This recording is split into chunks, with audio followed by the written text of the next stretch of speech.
Diretamente dos estúdios da Jovem Pan e Panflix, começa agora... Pânico! Cuidado com o vão de trem e a plataforma. Oferecimento, a Van, 36 anos. Comemorar com você é o nosso presente. Muito boa tarde, gente fina, elegante e sincera. Começando agora mais um Pânico com o pé na porta e abraços por trás bem gostosos. Feriadão bombando, que delícia. Nós estamos aqui, mas para a fofoca nunca para mesmo. Não é isso, Fefe? Misericórdia, Nele, pelo amor de Deus, babado fortíssimo. Luciano Huck vai pro SBT, o domingão dele na Globo tá mais dispensável que o Cruzeiro. No Brasileirão. É isso aí. Muito bem. Zuzu, o que teremos no programa de hoje, meu querido Zuzu? Só, você com todo esse jeitinho, fingindo que é ao vivo, mas é gravado. Exatamente. Grande Emilhaça. A gente vai ter aqui, para os paniqueiros de plantão, o arqueólogo Rodrigo Silva. Muito bem, meus amores. Estamos de volta aqui na programação da Jovem Pan para todo o Brasil. Presença ilustre nesse programa, arqueólogo, teólogo, youtuber... Rodrigo Silva está com a gente. Tem um canal de 1,5 milhão de inscritos. Possui um curso online sobre a Bíblia, realizado toda quarta-feira. Também é professor da UNASP. Curador do MAB. É o nosso convidado de hoje. Vamos ele conta pra gente. Conta lá o que é o que eu falei aqui. O MAB, que eu acho que é mais chique, viu? Na verdade é MAB, é Museu de Arqueologia Bíblica do UNASP. É um museu que tem mais de 2.800 peças. E o meu sonho era ter um lugar para colocar essas peças. São peças registradas, a maior parte de Israel. Eu sempre trago arqueólogos israelenses, quando a gente teve um congresso lá junto com a Moriá de Israel. E não tinha um prédio. Bom, agora nós vamos construir um prédio. Inclusive, esse curso que você falou aí foi uma ideia que alguém me deu. Falou assim, Rodrigo, tem muita gente ganhando dinheiro na internet com várias coisas. Pega na pandemia, lança um curso e cobra. E nós já estamos com mais de 12 mil alunos. Caraca. E esse curso, junto com algumas doações, está ajudando a construir o prédio. Onde vai ser esse prédio? Em Engenheiro Coelho, perto de Paulínia, Você é de Americana. onde? Eu sou de Belo Horizonte. Você é BH, mineiro. BH, Uai, comedor de pão de Agora, falando em arqueologia, outro dia estava lendo, não sei onde estava vendo, muita história bíblica é provado pela arqueologia. Não é? Tem muita história. Sagrado. Manto Sagrado é... Isso é medieval. Isso aí é a camisa do Corinthians. Foi meio... Já foi meio... É do Pelé. Não, Manto Sagrado. Não, é porque tem uma velha história de Manto Sagrado, do Verônica, Santa Verônica, que na verdade nem era uma mulher. Isso é uma corruptela do latim. Verônica, porque tinha vários panos sagrados de Jesus na Idade Média e eles apontavam um como sendo aquele vero em latim, verdadeiro. A Verônica, ícon, que é o ícone, vero. Verônica, e acabaram depois do Verônica, o ícone verdadeiro virou o nome de uma mulher, que nem está na Bíblia isso. Oi. Então, na Idade Média, eles também tiveram muitas relíquias falsas ali. E até diziam que, o Lutero falava que havia tantos corpos de santos na Europa que só na Espanha você encontrava 16 dos 12 apóstolos. Você entendeu? Então, tem a arqueologia e tem a chutologia também. Sim, claro. Porque é uma história que vem sendo contada de pessoa a pessoa e também o texto escrito, que é a Bíblia, que está tudo lá. Está tudo bonitinho na Bíblia. E é uma coisa que as pessoas cada vez leem menos. Né? Cada vez você tem menos leitura da Bíblia, que... é uma obra literária fantástica e muito bacana, né? Eu acho que a Bíblia é um negócio que, os caras deviam ensinar na escola, porque não é uma questão de religião, é uma questão de civilização. É o jeito que nós somos hoje, né? O jeito que a gente compartilha as coisas, o jeito que eu olho para você, o jeito que você olha para mim, vem dali, né? Vem dessas histórias. E a Bíblia, tem um autor chamado Ravenhill dos Estados Unidos, que ele fala que a Bíblia é absoluta obsoleta. A questão é a seguinte, eu também fiz filosofia. Se eu descobrir hoje que Sócrates não morreu tomando cicuta, não vai mudar nada. Nada. O pensamento dele não muda como ele morreu. Não muda nada. Mas se eu descobrir que Cristo não morreu crucificado, acabou o cristianismo. Então a Bíblia, de todos os livros religiosos que existe, é o único que arvora a veracidade histórica para aquilo que ela diz. Se eu fosse um hindu, você não estaria convidando aqui um cara que fala de arqueologia hinduísta. Não existe a arqueologia do Bhagavad Gita, nem do Mahabharata. Porque o hindu não está nem aí se a Arjuna e Krishna existiram, se não existiram, não faz diferença. A mesma coisa para falar do Tao Te Ching, do taoísmo. Nem o Alcorão dos muçulmanos tem arqueologia do Alcorão. O único livro que apela para a história, para a fundamentação do que ele diz, é a Bíblia. Então a arqueologia não prova a Bíblia, mas ela consegue verificar a procedência histórica daquilo que a Bíblia diz. E se a história que a Bíblia falou é verdadeira, aí a teologia que se assenta nessa história também o será. Agora, se a história da Bíblia for mitológica, aí realmente não tem vai enfiar a viola no saco. É interessante o que você está falando. Não é que é interessante. Não, isso é da gente próprio que tem samidana na nossa vida, porque não tem fé. Não tem Deus no coração. Aí o cara não tem, ele fala, me dá os dados, porque se não tiver os dados, isso tudo é mentira. Mas só para complementar, nos hebreus, na Torá, os caras falam sobre Aron HaKodesh, que a tradução é o armário sagrado, onde Moisés foi... Exatamente, colocou a Arca da Aliança. Exato. Ninguém sabe onde Moisés foi enterrado. Exatamente. Existe alguma comprovação científica ou da arqueologia de algum fato da Bíblia que você estudou e você falou, não, ó, tá escrito na Bíblia. Vários. Por exemplo. Vários. Vou dar vários. Só antes de dar esses vários, deixa eu dar só um preâmbulo aqui, que o pessoal às vezes tem uma ideia de arqueologia a lá Indiana Jones. Sim, mas essa é legal. O cara entra lá... De chapéu. Dá uma raspadinha. Dá uma raspadinha e já tá o trono lá com e come um cérebro de macaco. Aí ele pega um cálice cheio de coisa e começa a cair tudo e tudo. Não é assim. A gente trabalha com fragmentos de história. Isso não vale só para arqueologia bíblica. Vale para arqueologia egípcia, romana, grega, todas elas. Nós hoje localizamos... A paleontologia também, exatamente. O fóssil. Eu não posso dizer quantos milhões de dinossauros havia antes da queda lá do astroblema que destruiu. Mas eles não encontram milhões de fósseis de dinossauros. Não, raros. Não é? Raros. Então... A arqueologia trabalha com fragmentos de história. Então a pergunta não é se eu tenho uma comprovação arqueológica para cada história da Bíblia. A pergunta é, o pouco que eu encontrei confirma as histórias que a Bíblia falou ou as desmente? Esse que é o ponto. Tá bom. E aí nesse pouco tem várias coisas. Vou dar vários exemplos para vocês. Por exemplo, até o século XIX, por volta de 1860, diziam que Babilônia era um mito. Falar que se acreditava na existência da Babilônia é a mesma coisa de terraplanismo. O pessoal ia rir da sua cara, né? Até que o pessoal começou a encontrar os tabletes cuneiformes da Mesopotâmia e descobriram o nome de Nabucodonosor, que a Bíblia menciona. Depois, em 1899, descobriram a existência da Babilônia. Depois aí negaram que os judeus foram para a Babilônia, que isso era mito da Bíblia. Não é esse negócio que judeu foi para... Não tem. Aí descobriram os tabletes cuneiformes que mostram o cerco de Jerusalém até a data, o mês, conformando tudo que a Bíblia fala. Encontraram também comprovação arqueológica dos 3 companheiros do profeta Daniel na Babilônia. Ardinabu, vocês sacam de hebraico, Eved-Nego, que fala na Bíblia lá, na verdade, Eved em hebraico é servo. Em acadiano é Ardi. A Babilônia... Tá tudo ali. Isso é só um exemplo. Hoje é Iraque, né? É aquela região ali do Iraque. 6 quilômetros ali de Bagdá. E o Saddam Hussein queria reconstruir a Babilônia, né? Sim. Eu me coloco como um agnóstico. Não vem com agnóstico que não tem. Ou você é Lula ou você é Bolsonaro. Exatamente. Não tem essa conversa. Lula, sou Bolsonaro. agnóstico. Essa não. É ministro, é ministro. É ministro, era um dinossauro que mandava muito. Mandava pra caramba. Mandava muito. É um ancestral do Emílio. Cabeçossauro. Mas o seguinte. Na evolução, né? Tinha um fóssil bem cabeçudo, dinossauro. Bem cabeçudo. Ele mandava embora. Aí eu quero te perguntar o seguinte. Eu conheço um pouco disso, não sou um estudioso disso. Vi alguns vídeos seus, você é um cara muito simpático. Valeu. E tem um carisma muito grande, não é à toa que você faz sucesso.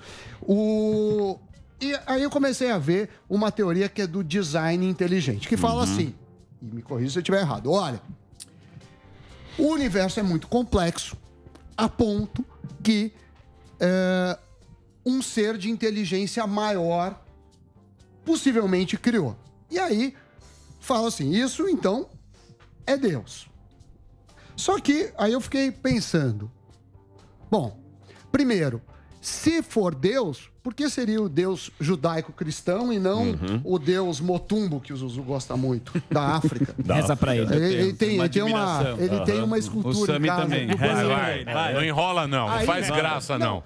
Faz a pergunta séria que o cara tem. Pergunta aí, Doug. Por que não faz graça na pergunta, Por que não mano? poderia ser um extraterrestre, por exemplo? O que prova que isso é sobrenatural? Porque até então, você pegar a primeira lei da termodinâmica, fala assim, olha, energia ela só se transforma, ela vai para um lugar para o outro. E aí tem algumas teorias que falam, a água mesmo, ela não tinha no planeta Terra. Ela houve aí, você deve conhecer as teorias da física, sim. que chegaram leigo, na Terra, né? e começaram a vida. Então eu queria entender um pouco disso, se tem como provar que Deus existe. Porque até onde eu sei, a religião é uma coisa de fé. Não tem como provar. Eu tenho fé, acredito. Até porque se fosse provado, não precisaria de fé. Seria uma lógica pura. Então eu queria que você falasse um pouco sobre isso, porque então são 3 coisas aí. Não, mãe, são dúvidas sinceras. 3 coisas que você falou e que eu quero levantar a lebre aqui. Em primeiro lugar, eu vou já talvez quebrar um paradigma aqui. A fé pede prova, sim. Sim. A fé é racional. Machado de Assis falava do Quincas Borbas, que era um sujeito mais crédulo, Rubião, que era um sujeito mais crédulo do que crente. Então a fé, ela pede provas. O próprio Abraão, quando ele abriu a boca para falar, como é que faz isso? Questionou os reis, tudo. A fé admite crença, a fé admite provas, a fé admite perguntas. Então, enquanto você está no questionamento, você não está necessariamente no mundo oposto ao da fé. Tá certo? A questão, realmente, o que me separa do ateísmo é só um Deus. É Hashem. Isso eu admito. Aí, só que tem um detalhe. Por que não pode ser outro? Um dia eu também sou fã de vocês aqui, eu assisto. Um belo dia vocês estavam contando, eu não lembro quem, que tem um pânico ao estilo, com paniquete, ao estilo do pânico antigo, lá em Moçambique ou em Angola. Em Angola. Vamos supor agora que os países de fala portuguesa imitem Angola agora e comece a ter um monte de programa pânico lá. Desgraça. Você tá entendendo? Não, isso é uma desgraça. Exatamente. Mas aí alguém pergunta o seguinte, por que o pânico é esse aqui e não os outros? Você tem que ter meios para saber qual que é o verdadeiro, qual é o falso. Não é porque tem vários outros programas pânico made em África que eles são alguém. Então, o questionamento de um agnóstico é o seguinte, tá, por que tem que ser o Deus da Bíblia e não qualquer um? É o mesmo pergunta que eu faço. Por que o pânico original é esse e não o outro? Por que eu sei que eu tô no pânico verdadeiro? Não, mas você tem Ele é o primeiro. Mas você tem o primeiro, Exato. você tem a marcação do primeiro. Exatamente. Aí você tem que fazer também perguntas filosóficas para partir do seguinte aspecto. De longa data, isso aqui eu mostro até com teóricos ateus e agnósticos, vou citar Nietzsche, o Freud, existe um vazio com forma de Deus no coração da humanidade. Isso é peremptório. E tem muitas propostas de Deus. Aquele que preenche esse vazio é ele. Quem não preenche não é. Aí você faz um estudo de todas as propostas de divindade que nós temos e a primeira coisa que eu já esbarro é o seguinte. Todas as formas de religião que tem, politeístas, animistas, elas apresentam sempre os deuses como filhos do universo, frutos do universo. Fenômenos da natureza. Sim, fenômenos da natureza. A única proposta que apresenta um Deus antes da natureza é a Bíblia. Ele que criou É um a Deus natureza. sobrenatural. Sim, sobrenatural. É o único. Mas por que não poderia ser extraterrestre? Uma civilização com uma inteligência maior que a nossa, que criou as coisas. Poderia ser, desde que essa civilização consiga cumprir todos os critérios para ser Deus. Porque senão ela também vai ter que ser criada por alguém. Mas ela poderia cumprir. A gente não conhece. Teoricamente. Por quê? Mesmo que existisse, tudo bem. O universo é infinito, O certo? universo... Não, o universo não é infinito. Não, mas ele tem tende ao bordas. infinito. Tudo bem. Ele tem bordas, Mas né? assim, Tanto é que bordas. a prova que o universo não é infinito é que ele está propagando. Não. Isso. E ele vai dar uma porrada no outro aí logo. Vocês acham que não? Vocês Carrinho de acham que bate-bate. uma Não, pedra. mas tudo Ele bem. está expandindo. Mas lógico. a gente tem um número Pra ver a hora que der a porrada lá. gigantesco de planetas e é probabilisticamente possível que tenha vida em algum outro planeta, assim como tem na Terra. Então, a minha questão é assim, como a gente garante que é Deus e não um extraterrestre com uma inteligência superior? Entendi, aí eu vou colocar algumas coisas assim. Quando você trabalha com método científico, você tem que ter uma diferença entre uma hipótese e uma especulação. Sim. Porque se eu ficar na especulação... Aí você inventa o que você quiser. Você inventa o que você quiser. Você tá mó São Tomé. Realmente, pode ser qualquer planeta aí, pode ser coisa, uma formiga pode ser o Deus, Deus pode ser o Emílio disfarçado. Deus dos qualquer gráficos. coisa. Exatamente. E eu posso cair naquilo que o Bertrand Russell falou, que é o Deus das lacunas. Então vamos partir de um princípio básico. O universo teve um começo. Ponto. Ele teve um começo.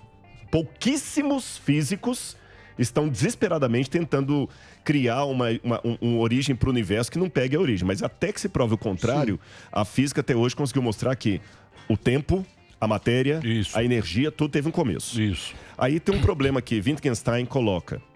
Todo sistema lógico, a lógica dele tem que estar fora dele. O sentido de um sistema fechado está fora dele. Por exemplo, não sei se isso aqui é um... O que é isso aqui? Um celular. Um celular.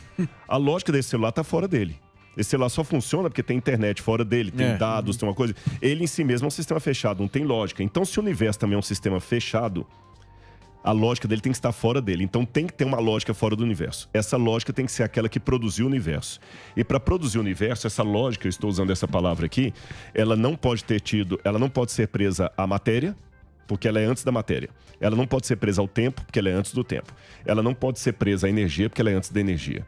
Mas é um princípio cósmico que tem que ter inteligência, propósito, razão, vontade. E o único ser que equivale com isso é a Bíblia, que mostra um Deus que é onipresente, onipotente, onisciente, acima de tudo e de todos. Monoteísta. E monoteísta. Aí vem uma segunda pergunta que eu deixo para responder depois, por causa do tempo. Tudo bem, então esse princípio ativo é Deus. Aí, para responder a questão por que é ele e não ET, eu tenho que trabalhar com uma outra hipótese. A primeira hipótese é dele existir. A segunda é dele se revelar. Se ele existiu uma coisa, será que ele se revela? Aí eu deixo. Só Abrão. Próximo bloco. Abrão, pro Moisés A pergunta, e para Brasil. Cristo. E para nós também, meu Para amigo. nós, sim. Mas No aquilo que dia a você falou. dia. Aquilo que você falou. A lei que governa tudo é um ato de fé. É um ato de fé. Não exatamente. adianta você querer buscar a isso. lógica. A lógica Natural para sobrenatural. Não, a lógica nossa é um ato de fé. E é aquilo que ele falou. Qual é o seu Deus? É o buraco que você achar. Quando você achar, é ele. Bonito, me arrepiou, professor. Foi bom. Você me arrepiou. Você entrou aqui, eu não dei nada pra você, mas vou até fazer um break. Não, falando sério. Mas é verdade. Fez igual o Caio Fábio. Se você Deu nada pro cara. Se você vai buscar na filosofia, aquilo lá, você está falando do Nietzsche e tal, que são os caras mais...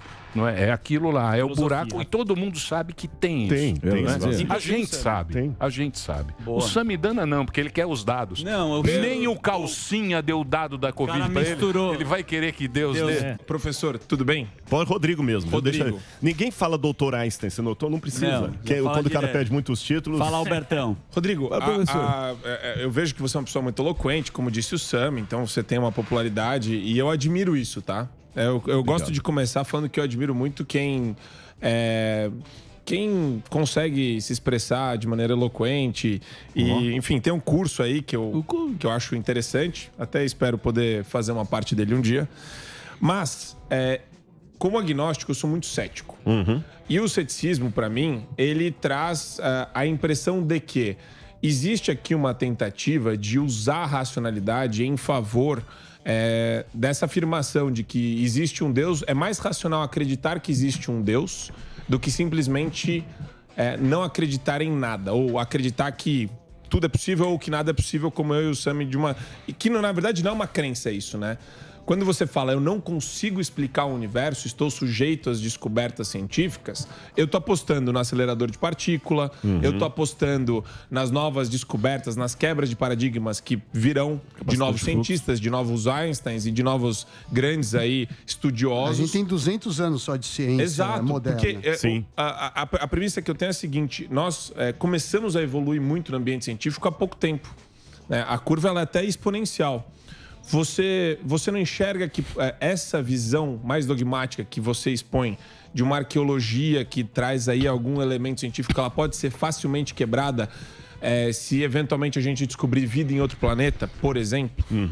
Bom, vamos por etapas. Em primeiro lugar, eu quero te dizer que essa separação, vou falar bonito aqui, essa dicotomia entre o crente e o cético, ela não é tão assim precisa. Eu tenho um livro escrito que é porque a gente acabou marcando rápido, não ia trazer um para cada um de vocês aqui, o Ceticismo da Fé. Não, mas você vai voltar aqui pra gente falar sobre isso. Eu vou dar meu livro para você, chama-se O Ceticismo da Fé.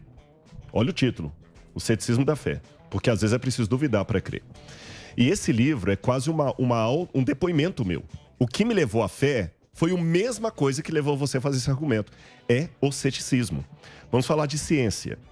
É baseado na ciência que eu acredito que vida só provém de vida. Porque até hoje a biogênese provou que é uma besteira. Acreditar na biogênese, pelos dados que nós temos até hoje, que você sabe que a ciência trabalha com verdades provisórias.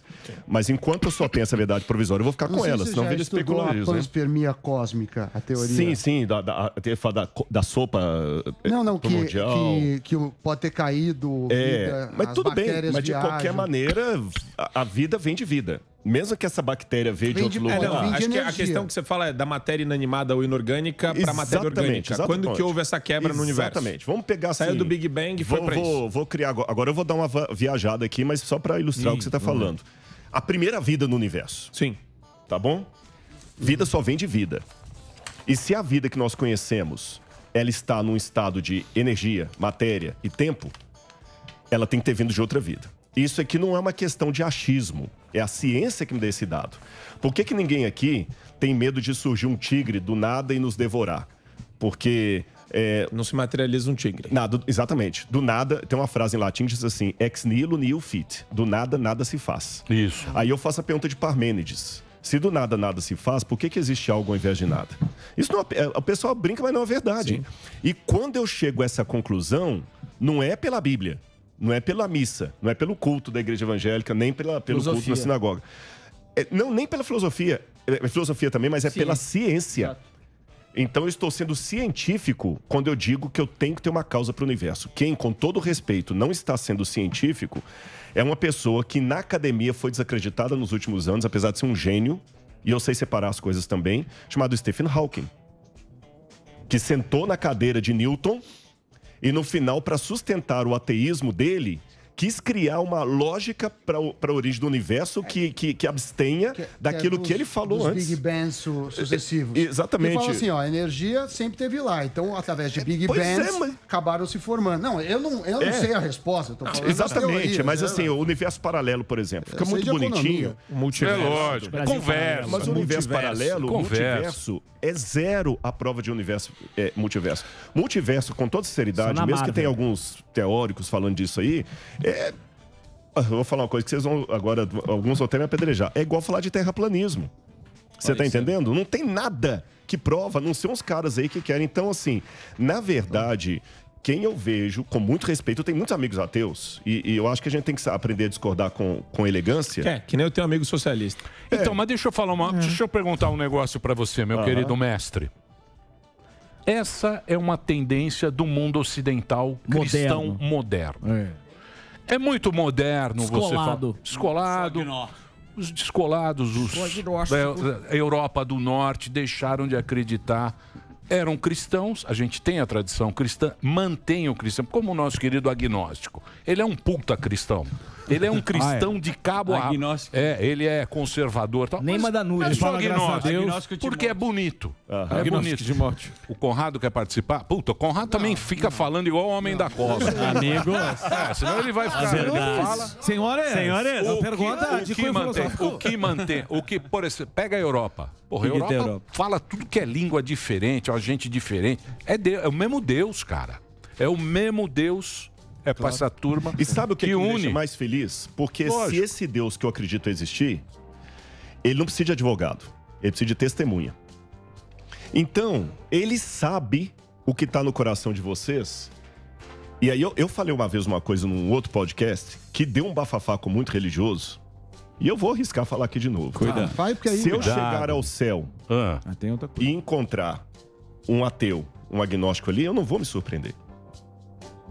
Não, mas ele tem que aceitar Jesus como salvador pessoal, meu amigo. Eu sei disso, está no Evangelho. Mas só que é o seguinte: quem sou eu para julgar? Quem sou eu? Às vezes, vocês, que são agnósticos ou ateus, estão sendo mais sinceros no questionamento de vocês do que um crente numa igreja. E a religião começou com esses caras também. Deixa eu fazer uma pergunta antes de... Você não acha que isso, meu querido professor Rodrigo Silva...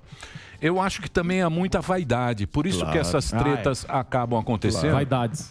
E muito telefone sem fio. Né? É muito telefone sem fio. Tem a vaidade. E eu não vou também dizer agora, apesar do que eu mencionei do Caio Fábio aqui, que eu estou incólume a isso. Você está entendendo? Eu acho que a gente tem que tomar o cuidado de ter a sensibilidade de saber que você não está acima do bem e do mal. Eu abro o coração para vocês. Tem muito... gente me chamando em lugares que eu nunca imaginei ir, que eu já assisti a vocês desde a TV e agora aqui, eu sempre peço a Deus assim, Senhor, que eu não desonre o teu nome e nem fique envaidecido com isso. E aqui é um pedido sincero, não é demagógico não, você tá entendendo? Porque eu sei que talvez a minha vida vai ser a única Bíblia que muita gente está conhecendo. Então assim, eu me preocupo muito com isso, não sou perfeito, tenho meus defeitos, mas eu procuro, como falei, testemunhar. E é lógico, qualquer coisa que você fala hoje, principalmente nesse universo polarizado, gera treta. E a vaidade tá aí. A vaidade tá desde o início do mundo, aquela coisa toda. E aí os camaradas começam a se achar acima do bem e do mal. Eu tenho as minhas convicções, mas graças a Deus, nesse meio tempo, assim, eu consigo conviver com o diferente. Mas você queria trocar ideia com ele depois disso aí? Porque ficou esse lance que nem o Emílio falou. Na verdade, ele que não quer trocar ideia comigo. Quem falou que eu era imaturo e que não tem interesse em conversar comigo, quem falou foi ele. Sim. Eu nunca falei isso. Ele que falou, Rodrigão, imaturo, um deslumbrado pelo Edir Macedo. Eu já passei dessa fase. Um dia ele vai amadurecer. E aí ele fala daquele jeito todo. E, sinceramente... Então, se eu não tenho nada para oferecer para ele, você tá entendendo? Rodrigo, deixa eu fazer uma pergunta. Peraí, deixa eu só chamar o Conrado agora. Peraí. Se eu consigo. Vai lá, Conradinho. Vai lá. Senhoras. Como é que vocês estão, meus amigos? Senhores, como vão? Estou de volta a Porto Alegre aqui. Antes de mais nada... Para quem não me segue na internet, senhores, @Fernando Conrado. Coloca tudo junto, senão tu não me acha, que é aquela briga eterna aí dos lados da moeda aqui. Mas eu queria aproveitar que a gente está com o grande professor Rodrigo Silva e trazer a nossa conversa para o campo da arqueologia. Que eu vi vocês aí discutindo se Deus existe ou não. Para mim isso aí, né, questão de fé mesmo. Mas a primeira fala do professor... foi uma voadora na Via Crucis, né? É quando o momento que ele diz que a Verônica não existiu. Que a Verônica é um vero ícone, né? Essa aí é a estação 9 da Via Crucis. Isso mesmo. Se eu não me engano, eu estava semana passada em Israel lá, professor. Por isso que eu te pergunto isso. Então, professor, minhas perguntas para o senhor a Via Crucis, de verdade, a gente tem partes dela ali que não está em lugar nem... Eu quero saber do senhor, tá? Por exemplo, as quedas de Jesus Cristo. Isso aí não está na Bíblia. Né? De onde é que a tradição religiosa diz aí? De onde é que tiraram de Jesus Cristo que caiu 3 vezes antes de chegar ao Gólgota? De onde é que vinha essa informação? Se é a tradição, se tem uma fonte real em termos de arqueologia? De onde é que vinha essa informação, mestre? Conrado, valeu, meu amigo. Deixa só o senhor pra lá, viu? Senhor também tá demais. Minha mãe me ensinou a ser cortês. Minha mãe e meu pai me ensinaram a ser mas tu não é boca aberta, né? Mas, Conrado, foi muito pertinente a sua pergunta, porque quando eu vou com grupos a Israel, eu tô indo pra lá domingo, inclusive. E se o Conrado veio de lá agora, o bicho tá pegando lá, né? Ontem jogaram Jogaram. Hamas lá. Mas eu tô indo pra lá domingo, Conrado. E eu, quando vou guiando o grupo, eu sempre faço uma brincadeira com o pessoal. Eu falo com eles assim, olha, quando que eu mostro coisas arqueológicas, quando eu falar que uma coisa é tradição, é apenas uma forma educada que eu tenho de falar que é mentira. Quando eu falar que é possibilidade, é como se eu falasse assim, olha... Jesus esteve nesse prédio aqui da Jovem Pan, mas eu não sei se foi no 20º andar, se foi no 10º. Possibilidade, é por aqui. E quando eu falar X, é que a chance arqueológica é acima de 90% daquilo acontecer, tá certo? Assim que eu trabalho. E a Via Dolorosa, ela é tradição.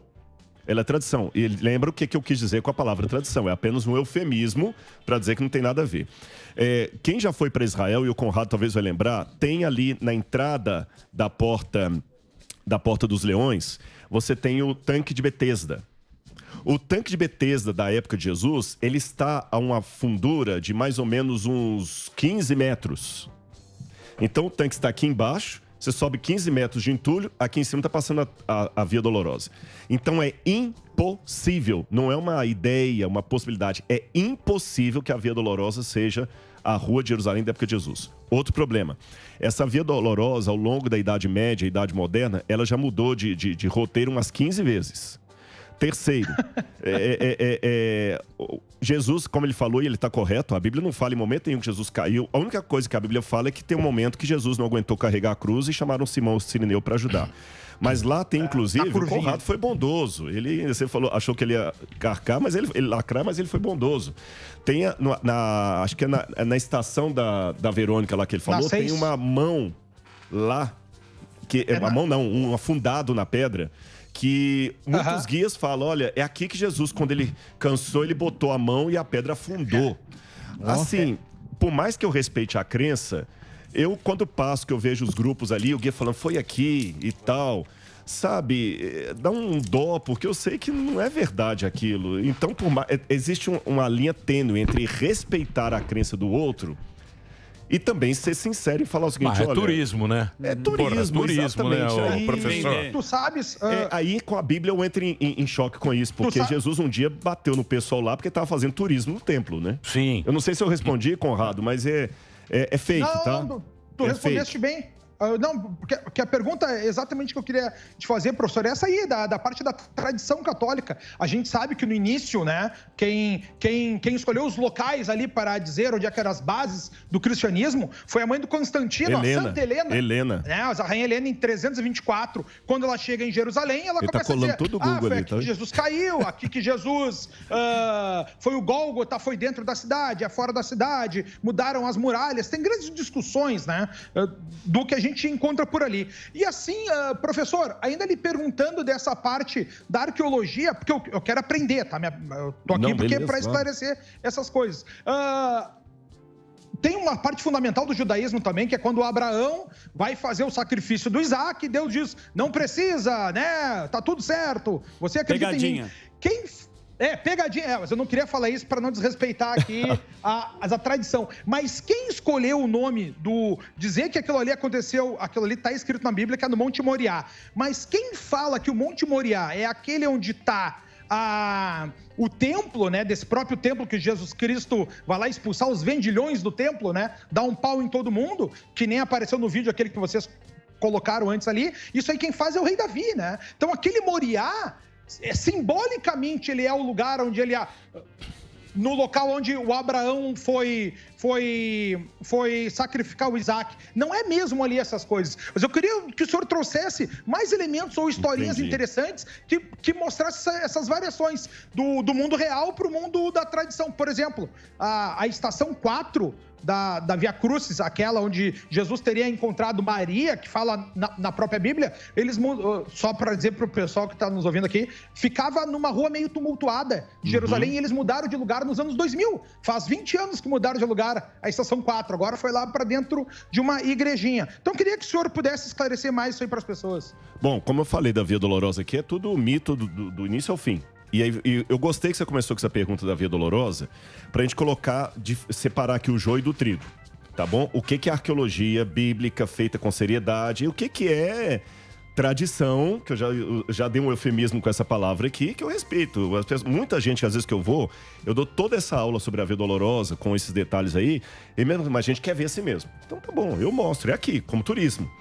Agora, com relação a como saber que ali era o Moriá, por exemplo, como é que a gente sabe que ali perto da Igreja da Sé, que o Colégio São Paulo é ali mesmo que o Manuel da Nóbrega. Exatamente, né? E o Anchieta. Isso. Como é que a gente sabe? Bom, não é uma chutologia, tem uma questão que eles veem as cartas, o que foi deixado, o testemunho histórico, tradicional. Então, a arqueologia, ela trabalha com uma série de elementos que me ajudam a ver ali. E foi encontrado, inclusive, quem escavou ali são amigos meus, Eli Shukron e Roni Reich, que judeus, e todos assim, professores da universidade, o Eli Shukron não é professor, mas o Reich era professor da Universidade Hebraica de Montes Copos. Eles escavaram ali em Jerusalém e encontraram na base ali um altar com uma pedra em cima. Isso chama-se mastaba. Não, matseba. Mastaba é egípcio. Matseba. Matseba é um altar do período do bronze. Quando eu falo bronze, é a época de Abraão, que alguém fez um altar e colocou uma pedra ali, tá certo? E junto, do lado, você tem um lugar para prensa de azeitona, para fazer óleo, para fazer vinho e para fazer pão. Isso está documentado. Legal. E nós temos evidências que na época do ferro, mais ou menos 1000 a.C., ou antes da Era Comum, que é a época de Davi. Aquele lugar foi enterrado com areia. E ali tem todo o indício que foi um altar da época do bronze, típico aquele que Abraão encontrou com Melquisedeque, numa cidade que se chamava Salém. E a gente tem indícios que havia povos ali. E o monte que está mais acima é justamente o monte onde depois vai ser construído o templo. Então nós temos cruzamentos de dados que trabalham com isso. Como toda a ciência, a arqueologia também trabalha com um quesinho de ceticismo, claro. Se você conversar, se você trouxer aqui um médico, um oncologista, e começar a perguntar para ele como é que é a coisa do câncer, vai ter que refutar o outro. Vai refutar e falar o seguinte, olha, todos os indícios falam que o câncer de próstata vem por causa disso. Mas tem uma parte que a gente ainda não entende, entendeu? Então eu tenho que trabalhar com isso. Aí você fala, então tá, e por que você acredita na medicina assim mesmo? Ele falou, olha, porque eu já tenho elementos o bastante para chegar até aqui. Então, com a arqueologia, nós temos evidências o bastante para chegar até alguns dados, mesmo que algumas coisas fiquem ainda meio... Quer ver uma coisa, por exemplo, ele não perguntou, mas eu vou colocar aqui, que eu não tenho ainda como provar pela arqueologia, como é que 2 milhões de pessoas saíram do Egito. Esse número não fecha, a conta não fecha. Não fecha. Eu não sei como. A conta não fecha. 2 milhões saíram o quê? Dos hebreus? Dos hebreus. Essa conta não fecha. Eu não tenho ainda uma explicação para isso. Algumas questões de datação também. Isso é um inferno. Você vai ficar doido. Eu acho que quando tem aí não vamos discutir. A idade dos personagens. O Alba tem pergunta. Falar em datação, especificação, consegui. Finalmente. Professor, vou chamar de professor. Muito se fala do anticristo, da volta do anticristo, da volta do Messias. E em Mateus 24, 14 fala, né, que... o evangelho vai ser pregado a todo mundo. Exatamente. Eu já lembro logo disso aqui, que o evangelho vai chegar em todo lugar e aí vai vir a grande tribulação. Do teu conhecimento, o que você consegue tirar? A gente está chegando perto? Tem alguma especificação, algum estudo do senhor que chega... Olha... É interessante que se você pegar Mateus 24 todo, Jesus acaba desconstruindo alguns discursos que nós temos hoje de fim do mundo. Por exemplo, eu gravei um vídeo esses dias aí no meu canal sobre a guerra na Rússia. Porque muita gente começou a falar, não, porque Gog, Magog, é Moscou e tal, e que é... Blá, blá, blá. A Rússia é a Ucrânia, fica todo mundo tentando acertar. Exatamente. E Jesus, em Mateus 24, ele falou o seguinte, primeira coisa que ele fala da volta dele, vejam que ninguém engane vocês. Porque virão falsos profetas, falsos cristos. Certamente vocês ouvirão falar de guerras e rumores de guerras. Não se assustem. É necessário isso acontecer. Mas ainda não é o fim. Jesus vai na contramão. Enquanto os caras ficam... Mas é o Armagedon, vai ser lá na região. Mas tem uma coisa, hein? No Vale do Meguido. Tem uma coisa, hein? Lá no Jezreel. Se a gente for fazer um cálculo, tivemos o quê? Covid, a peste. Guerra. Fome e morte. Só faltam 2 cavaleiros. Mas pra gente chegar lá. Posso fazer uma provocação? Só faltam 2 cavaleiros. Então aqui os 2. A peste nós tivemos. Covid? Mais de uma. Apocalipse. Não, Covid, pô. Não, mas- agora, mas não foi a guerra na primeira sequência. peste. Tem mais 2 agora. Rodrigo, Fome- eu imagino que Vamos. você- Vai lá, agnóstico. Não, eu Sai imagino que o dessa. Rodrigo ele atribui... Reza lá pro Tesla. Pega o teu cavalo aí pra Isso, ficar calma. lisado. Eu imagino que o Rodrigo atribua a explosão cambriana ou explosão câmbrica, que eles falam, né? A algum ato de divindade. Eu imagino que... porque existe sempre essa discussão entre ateus agnósticos e o pessoal que acredita em Deus. Mas agora eu quero colocar uma dimensão temporal, trazendo aqui os dinossauros de Samidana, né? A gente está falando de um reinado de 65 milhões de anos contra uma experiência nossa de civilização muito curta, muito pequena, né? Tudo bem, você pode pegar o Australopiteco lá, qual que é o nome dela? Rose. Não, a Lucy. Lucy Sky, que tava ouvindo, os caras estavam ouvindo os Beatles, né? Lucy Australopiteco, Aí você, tudo bem, tem lá 1 milhão de anos, talvez, no máximo. Mas O universo tem 14 bilhões. a gente está falando de quase 14 bilhões de anos do universo, 13,7 bilhões de anos de história cósmica. A qualquer momento pode cair um meteoro nessa Terra e acabar com toda essa graça que a gente tem aqui, acabar com a nossa farra. Não seria muito mais uma espécie de vaidade do ser humano de se achar único e especial no universo que é totalmente indiferente à sua existência? Claro. Em primeiro lugar, eu não trabalho com a hipótese que o planeta Terra é o único habitado. Não vejo nada na ideia de outros mundos habitados que seria contrário à ideia bíblica. A Bíblia não fala sobre isso, mas também não desmente. Não tem um texto na Bíblia que fala o seguinte: o único planeta que tem vida é a Terra. Assim diz o Senhor. Né? São Rodrigo, capítulo 15, versículo 28. Aí se o cara fala, não, mas tem evidência de vida nos planetas. Não existe na Bíblia nada. A Bíblia fala que Deus é criador. E se ele quis criar bilhões de outros mundos com vida, não tem problema isso, tá certo? A questão do meteoro cair na Terra, eu não me preocupo muito com isso pelo seguinte... existe o risco de eu sair agora na rua e ser atropelado. E nem por isso eu vou deixar de andar. Sim. Se eu ficar preocupado com isso, eu não vou sair de casa, né? Agora, com relação a uma parte eu concordo com você, outra eu discordo. Onde é que eu concordo com você? Existe uma tendência humana, não só na religião, mas também nas filosofias não religiosas, de achar que o ser humano é o umbigo do universo. Ou que o universo gravita em torno do umbigo humano. Todo o sistema, a história do sistema então, solar. toda aquela ideia medieval do ser humano como centro da criação, do universo. E se você pular fora da Mas muita gente acha isso, viu, professor? Até hoje. Você tem o humanismo. Opa. Sim. O humanismo é a versão antropocêntrica não religiosa. É o humanismo, que eu até falo, o pessoal confunde humanismo com humanitarianismo. Eu não sou humanista, eu sou humanitário. Sou humanista. Sabe qual a diferença, né? O humanista é o que coloca o ser humano como centro da história, centro do universo, o ápice de tudo mais. Tem Agora, muitos ao aqui. mesmo tempo, Diploma de Harvard. Quando você olha para o universo... advogado. Joga diploma de Harvard na mesa. Fala, que não é. Deus não existe. Sabe o que eu tava pensando? Você ajuda no seu trabalho? Vamos encerrar? Do quê? Não, eu preciso. Conrado, pô. Conrado tá eu ia fazer a pergunta que ele ia só ia fechar, só esse raciocínio. Pois não, desculpa.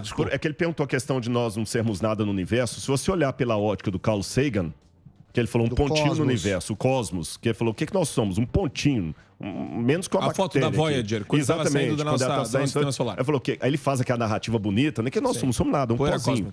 Se eu olhar por esse ângulo, realmente eu não sou nada. Agora, se eu olhar por outro ângulo, que eu estou vivo, com uma máquina superior a qualquer computador que mantém meu corpo vivo, que só para eu responder essa pergunta para você, milhões de cálculos neurônicos foram feitos aqui que nenhum computador consegue processar. Que eu tenho um olho que estou te vendo aqui, mesmo usando lente, que nenhuma fotografia, uma máquina da mais perfeita consegue a íris que o olho tem. Aí, ao mesmo tempo que, olhando pela ótica de Carl Sagan, eu não me sinto nada, quando eu me sinto tão amado por estar aqui falando com você, pô, eu sou o cara. É a perspectiva, né? Não porque eu estou sentado no topo do mundo, mas é porque mesmo não valendo nada, o Criador me amou. E eu falei isso para uma pessoa hoje. O Criador amou você. É isso aí. Professor, falou bonito, professor. Jantou o Superman. Nossa, alegria. Jantou você. Vai voar agora. Põe a cueca em cima da calça e voa. Perspectiva que você vê. É isso que eu falo. Não tem jeito de você não achar. Quando você observa, não vai ficar olhando, porque tudo que a gente olha, tudo que você vê é da escrita. A escrita tem o quê? Escrita lógica é o quê? É Mesopotâmia. 3 mil anos. Antes 3 mil anos. Que o cara escreveu lá nas cavernas é 40 mil anos. Sim. 40 mil anos. Não é nada. A história do... Mas quando você olha essa perspectiva, você fala, porra. Como foi? Você vê as coisas, você fala, bicho. É foda, é bonito.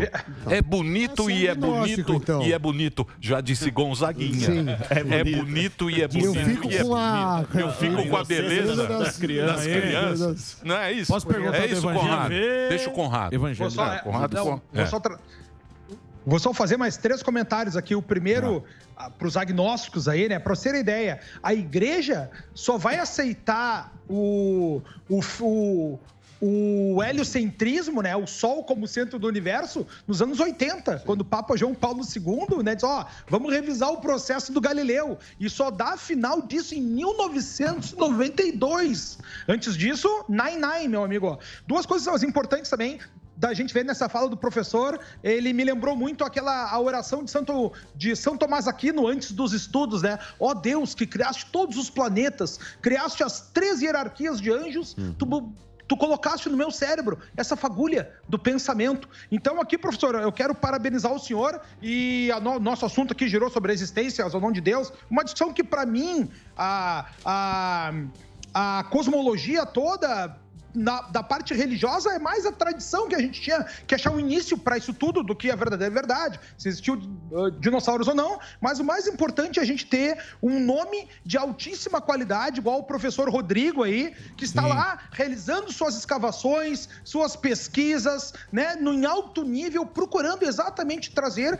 cada vez mais comprovações dos fatos que estão na Bíblia com os fatos que não pertencem ao mundo da realidade, como ele chama da tradição católica, né? Ou da tradição cristã. E aí, professor, eu finalizo aqui a minha fala dizendo que eu me senti muito sensibilizado em Cafarnaum, na Galileia, que lá sim a gente tem um sítio arqueológico, onde a gente tem lá resquícios da sinagoga, onde o Nicodemos pregava nas suas férias, nós temos a sinagoga onde Jesus Cristo pregava também, foi ali que Pedro pescou, foi ali que Jesus fez seus primeiros milagres. Então, professor, mais do que uma pergunta, eu quero parabenizar o senhor e dizer quais são os outros pontos que o senhor, pela sua prática, enxerga lá em Israel como sendo verdadeiros, né? Com aquele X do 90% de verdade e fora da tradição, assim, que é aquela parte que não seria tão verídico, como o senhor bem disse. Lá em Israel, você tem o Museu de Israel.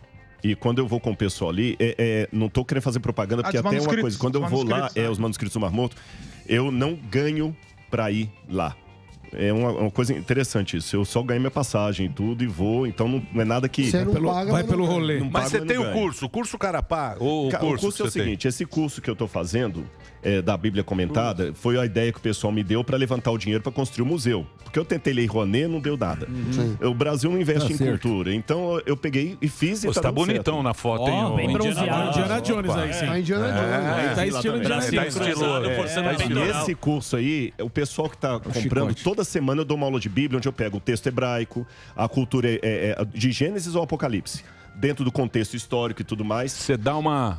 Tudo, é a mesma coisa que eu dou na faculdade de teologia. Você entendeu? Só que numa linguagem mais jornalística, porque o cara não sabe hebraico e tudo. E todo esse pessoal aí, junto com algumas doações, a gente tá conseguindo levantar um museu, que é lindo, que eu brincava, que as peças que eu tenho são mais de 2.800. E todas documentadas, Israel sabe que essas peças estão aqui e tudo. Eu tinha uma Ferrari e não tinha garagem.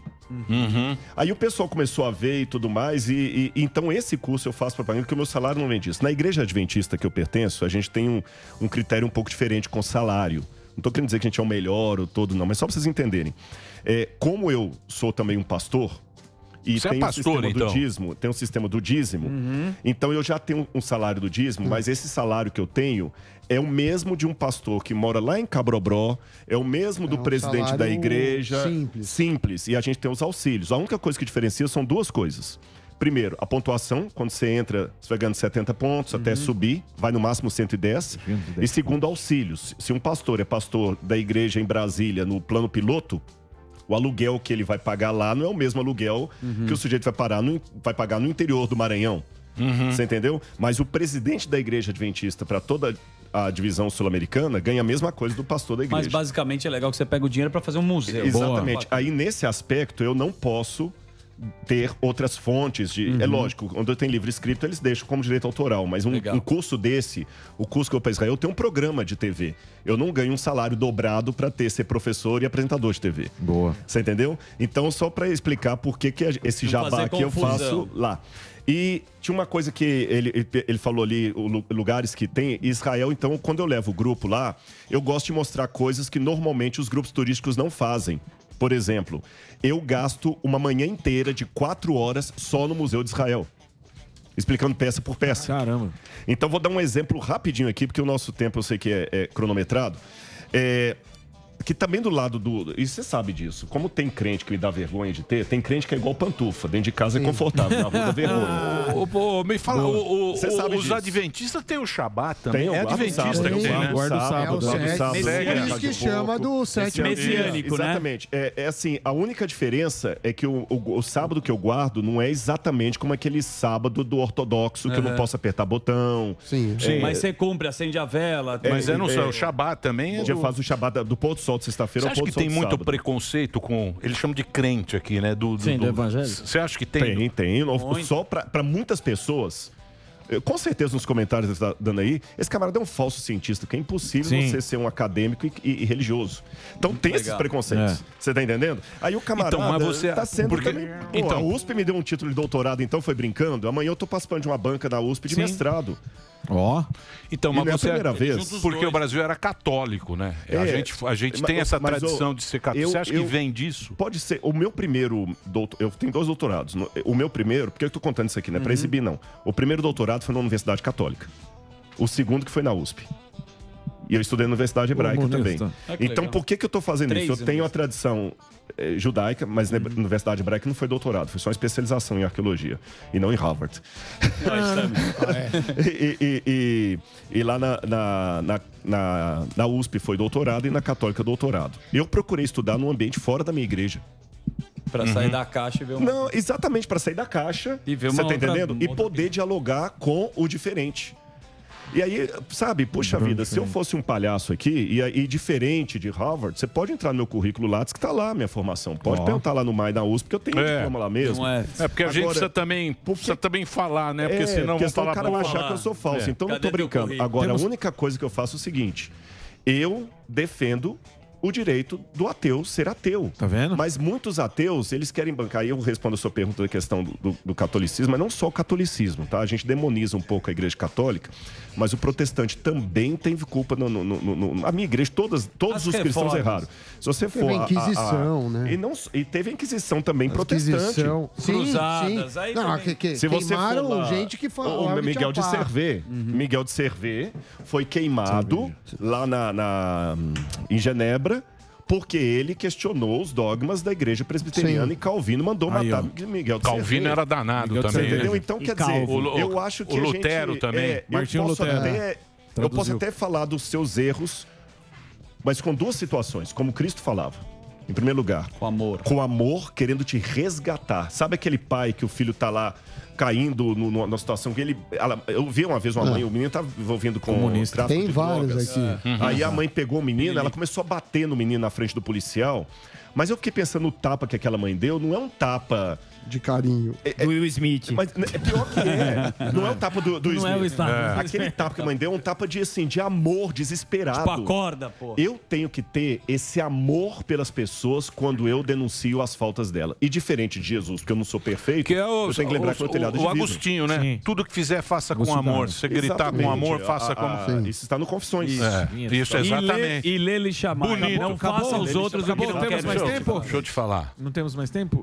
Não temos mais Deu nem... show. Olha o relógio. Desculpa, eu Ele, falei ele demais. pode voltar Olha o aqui, não? Não, show, ele deu volta show. a hora que ele quiser. voltar amanhã. Eu acho que ele nunca mais O vai Evangelho voltar. de Vamos falar. Judas é uma Volta coisa que a gente não falou. Mas o cara Não deu um volta. show. Do Se Evangelho tiver o de convite, Judas ele que vai tem, comprar. né? Deixa eu falar sério. Tem o canal no YouTube. Tem, não tem? YouTube. Não, deixa o cara fazer o curso. Evangelho de Judas. Faça o curso. Tá aí o curso, ó. Custa 60 mango por mês. Aí, ó. Porra, caro, hein? Também. Que caro, ó. Pra ser honesto. pô. Faz um dormir. abatimento. Mas nesse museu curso é aí, caro. o cara faz, ele tem um Barato. curso de hebraico, Tá louco. de grego, Caro. se ele fizer o anual, Barato. de hebraico, grego, para ele poder estudar, Ó. família, Então cobra mais. e Não, tá e barato, ainda pode é uma aumentar. aula E é pro museu, né? Não, tá barato Museu. o destino. É lógico que tira parte da plataforma. Não, mas ó, é o seguinte, Muquirana. deixa eu falar sério. Custa 59,90. Eu não achei barato. Falar real, Barato é ó. 9, Muquirana. 5 é barato. Mas é também pra fazer... Pera lá, deixa eu falar, pô. Tem que ser honesto. Não é pra ser honesto? É, mas... Tem que ser honesto. Tá falando besteira. Mas é pra quê? É pro Rodrigo fazer o museu. Porque ele tem as peças e ele quer fazer um museu em... Engenheiro Coelho. Já começou, inclusive no meu Instagram, eu boto fotos lá da construção, que já começou, a construtora já tá lá. Então, e convido você, Emílio, e toda a banca aqui para um dia conhecer lá. Vocês vão ser meus convidados. É um Fechou. lugar muito legal. Então é o seguinte, você vai... Põe lá a foto lá do canal, do Rodrigo... Canal do YouTube. Isso aí, ó. Esse R$ 59,90 é o curso. Você tem toda semana uma aula, mas esse dinheiro aí vai para fazer um museu que ele não conseguiu grana do Financiamento, governo. Tal, não sei o Lei quê. Rouanet, ele tá fazendo... Ele tá bancando do próprio bolso, porque ele é pastor e ele tem a grana que ele ganha como pastor, que ele sustenta a vida dele. Mas aí os R$ 59,90 é para essa causa. Muito legal. Mas não é barato. É que o museu vai ter 60 elevador, tem um puta esquema. 60 mangos. Não, o museu hoje, para ter o prédio todo, vai ser uns 6 milhões, pelo Ó, menos. isso é Porque não é lógico. só Da o museu, O você tem Emílio que ver. podia doar. Não vou doar nada. Dá 1 milhão. Ele eu foi sou lá. agnóstico. Você não vem, não. O meu diesel vai ser 5%. Não vem, não. Vai dar um azar. Você vai assinar o curso. Mas pode falar uma coisa legal de um ateu? Por que eu respeito? Eu não sou ateu, sou agnóstico. Não, mas eu vou falar de um ateu. Eu passo além de você. Eu tinha um rapaz ateu que ele dá aula na Unicamp e a gente começou por uma treta. Que eu ia dar uma palestra no Unicamp e um grupo de ateus preconceituosos mandou, não pode ter palestra e tudo mais. Saiu até na revista, pode falar o nome da revista? Claro. Até na Isto É saiu lá, a treta lá. E eu fui um dia chamar o cara pra gente almoçar junto. Ele era judeu, inclusive. Pra bater. E a gente fez uma amizade tão legal. Pena que tem muito tempo que eu não vejo. E um dia que eu passei um momento muito difícil da minha vida, e ele ficou sabendo, ele mandou pra mim um e-mail. Na época do e-mail ainda, nem era WhatsApp. Rodrigo, eu não creio em Deus. Mas você tem uma fé tão bonita nesse seu Deus que se ele existir, ele vai ajudar você. Meu amigo, não desista da sua fé. Então, você entendeu por que eu não posso... Eu discordo do ateísmo, eu discordo do agnosticismo. Mas ele eu estava não sendo posso... cândido. Era uma provocação. Não. O contexto todo ali...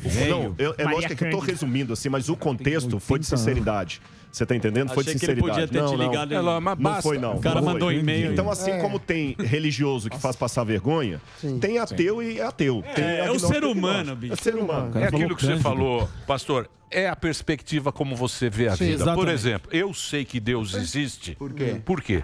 Porque Deus me traz coisas muito... Por exemplo, o Rodrigo que esteve aqui hoje. Do nada. Foi Deus. Quem do nada. trouxe? Do nada ele apareceu. A Paulinha. Obrigado, mas, Paulinha. Mas quem colocou a Paulinha na minha vida? Deus. Você, Zuzu. A Thalita também falou com a Paulinha. A Thalita também. Obrigado, Thalita. Quando você imaginar que um professor de Harvard... Que tu tinha, bicho. Não tinha nada. Você estaria lá no... É Deus, pô. Estaria nas invejas. Você saiu da Globo. A gente resolve. A Globo, Deus fez a Globo te mandar embora pra você vir pro Pânico. Eu não fui mandar. Olha, Eu nunca viria pra cá. E aí foi com o Tutinha. Até o Delari. Superman. Falou Superman. Do nada. Veio voando. Do nada ele apareceu aqui. O Delari. Meteoro. Delari. Delari foi Delari não. Delari não foi Deus, não. Delari é pecado. Mas eu vou só finalizar aqui, tá? Primeiro lugar, me sigam no Instagram, @FernandoConrado. Parabenizar... Né, o professor e o Emílio, como conhecem, hein? Santo Agostinho. Eu não conheço nada. Caverna Lascou, parabéns, Emílio. E eu vou finalizar toda essa conversa aqui com uma frase do Gamaliel, né? Grande fariseu aí, professor do Paulo, que dizia, ó, o que for de Deus vai prosperar e o que não for de Deus não vai prosperar. Não é à toa que o programa Pânico aí é um sucesso, né? Em todo o Brasil. Obrigado. E essas pessoas todos caem na tua vida também aí, Emílio. E presenteia todo o Brasil aí com a nossa conversa para nossa audiência. Beijo a todos aí, fiquem com Deus. Prazer em conhecê-lo aí, professor. Muito obrigado a todo mundo que está aqui, a nossa plateia. Pessoal. Michele de Cuiabá. A gente atrasou hoje porque o papo estava bom. Muito bom. É. E faltou então, coisa. muito obrigado aí. Faltou. O Evangelho de Judas. Eu sei, mas porra, não Mas tem vamos trazer. Então faz 8 horas de um programa. satanista e um agnóstico. Tem que trazer um macumbeiro também, velho. Também, pô. Muito bem. Então, amanhã a gente está de volta ao meio-dia, horário de Brasólia. Tchau.